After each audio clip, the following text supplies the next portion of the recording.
I want to talk about focus. I want to talk about... we want to talk about diffused focus. About conditional and unconditional focus. We want to talk about unconditional focus. Got it.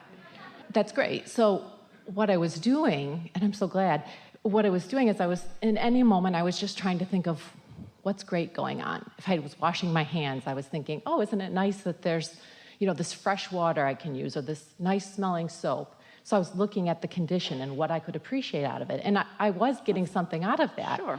But then I heard you talk about unconditional focus and focusing on feelings, so that way you don't have to have the conditions. So then I thought, oh no, I must be doing something wrong. Well, let's not get all wadded up in this. Step back just a little bit. And if we're first meeting you and you don't have a basis of understanding about the laws of the universe yet, and you're not really aware of your inner being and what your emotions tell you, and so you're sort of new to this idea of deliberate creation, and you have been sort of raised by the wolves of your society. We just like saying raised by wolves, but where you're used to pushing against things and all of that sort of thing. Then in our beginning conversations, we would talk to you about the value of positive thought and the value of looking for things to appreciate, and we would show you how much better you might feel. But in many ways, our friend who was talking about triage, in many ways there's a little bit in those early stages not getting a lot done other than showing you that you can feel better having this thought than this thought, and better having this thought than this thought, and better having this thought than this thought.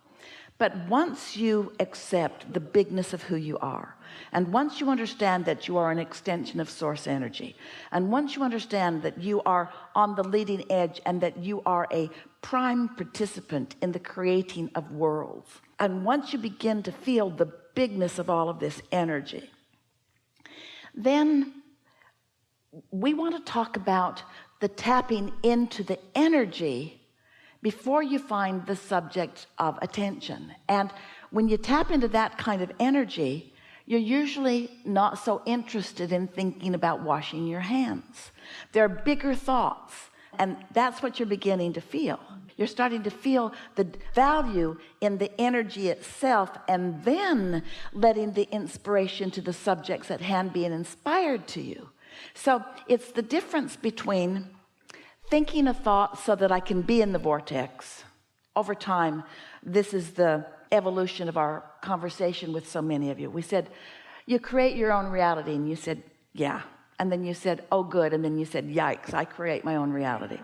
And then we said, let's talk about deliberate creation. And you said, yes, I want to be in control, deliberate creation. And then you got so involved in your deliberate creation that you stopped having fun with it.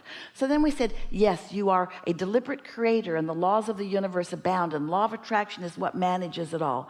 But rather than thinking so hard about being a deliberate creator, understand that the contrast has caused you to create a magnificent vibrational reality, and now your work is to let yourself receive what you've created. So we put the emphasis upon being in a vibrational place where you could receive or allow. The art of allowing, we called that phase of the evolution.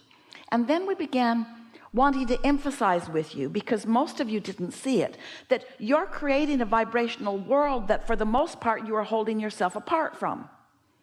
It's a vibrational world that exists, but you can't see it or hear it or smell it or taste it or touch it. And so you're taking no pleasure from it.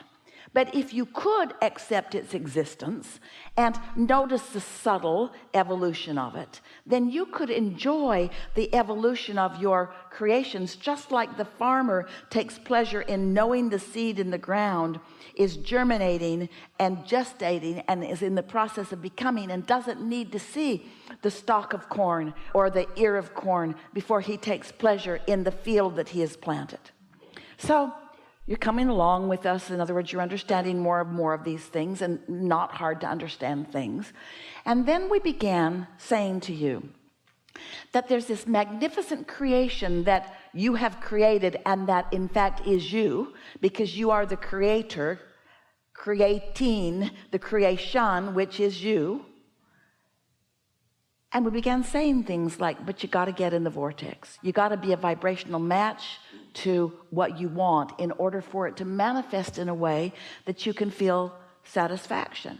And then we began explaining to you that satisfaction comes only from having a desire and moving in the direction of the desire, not getting all the way to it, because you never do. You can't get all the way to your desire, because as soon as you start approaching it, it becomes more and more and more and more and more. So your desire keeps getting out ahead of you. It's out ahead of you.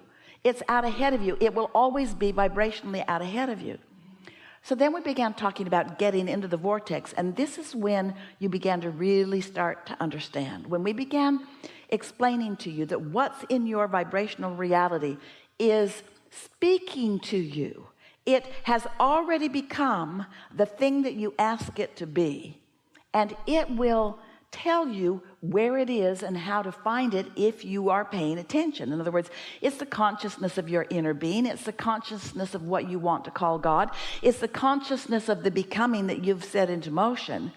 And that's the main event that you're reaching for. It's not the specifics of this creation or that one. It's the art of creating. It's the understanding that all things are possible. It's the becoming the creation, because you know you're doing the creating. There's a difference between the joys in the journey and what we're saying to you here. It's that hands-on, moment by moment recognition of the improvement in your vibration, which is allowing the revelation that has been revealed to you at all times to be realized by you. So it's the realization in the moment, which is what we were reaching for earlier in the conversation today when someone was talking about manifestation or manifesting. Realization of who I am. Realization of not just the potential, but the already realized realization of who I am. So now let's step back just a little bit and see if we can help you to see this in the way that we see it. You were source energy. We still are. You came into your body. We're still source energy. So are you. You just don't know it, and we do. You bang around and ask for more. You cause source energy to be more. Source energy gets all revved up about what you have become, all excited about what you have created. We're all out ahead of all of that. You're used to calling past, present, and future past manifestations, present stuff I can see, and future stuff that's still coming. We call it all present tense, because anything that's active now is present tense. So if we can talk you into caring about one thing and one thing only in your present tense, which is right now where all of your power is, if you can sync up with your awareness of your physical world through the perspective of your source, you've blended the whole of yourself. And now, maybe for the first time, you are the creator that you were born to be. Because not one of you said, I'm going into a body, but I'm going to ignore who I really am. I'm going into a physical body to test myself and to prove worthiness, which is the way most religions in a bogus way tell the story, you see. For example, we think you're ready for this. Esther found this beautiful house. We were talking about it earlier. And her enthusiasm for it was indescribable and illogical, because it was in a place that she hardly ever went, in a place that she really didn't know she even wanted to be. And it's really big and unnecessary in almost every way. And a sort of work of art, something that in generations to come will stand there and bring pleasure to people. So Esther didn't realize it at the time, but she and Jerry had actually stood in that house when it was in its early framing stages in 1980. She didn't recall that. And so she didn't understand her reference point with it. She didn't understand that through her relationship with this structure, that she was going to come to understand how past, present, and future are all really all happening at the same moment. She didn't understand then, she does now, that all the people who had been involved in the dreaming of that house where even though they are now non-physically focused, they're still dreaming about it.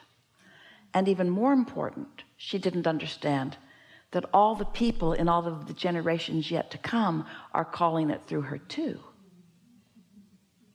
She didn't understand her place in history in the house. All she understood was her ravenous impulse to be a part of it.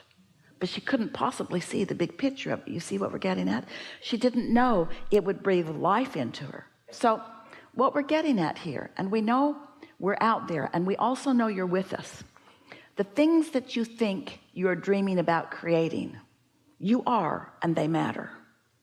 But you've got bigger dreams than you know, the ingredients of which are in your vibrational reality. And there are generations that preceded you, many generations before you, that were all dreaming about you even before you were born and calling you to this powerful now. There is an energy of creation that this leading edge is manifesting, that is supported by such love and knowledge and desire and dreaming. And you all get to be the benefactors of all of that momentum, at the same time that you're adding momentum to what will come next. In other words, this is this perpetual eternity of which we are all a part. And until you find your right place within it, you don't have as much fun as you're supposed to be having. As long as you think that you're just here in a comparative way, measuring yourself against other humans, then while you're living a so-so life and you're getting the job done and you can't get it wrong, it's nothing like you intended as you decided to dive in and be part of this eternal big picture that has the potential of giving you satisfaction in all moments of all days. Are you sort of kind of getting what we're talking about?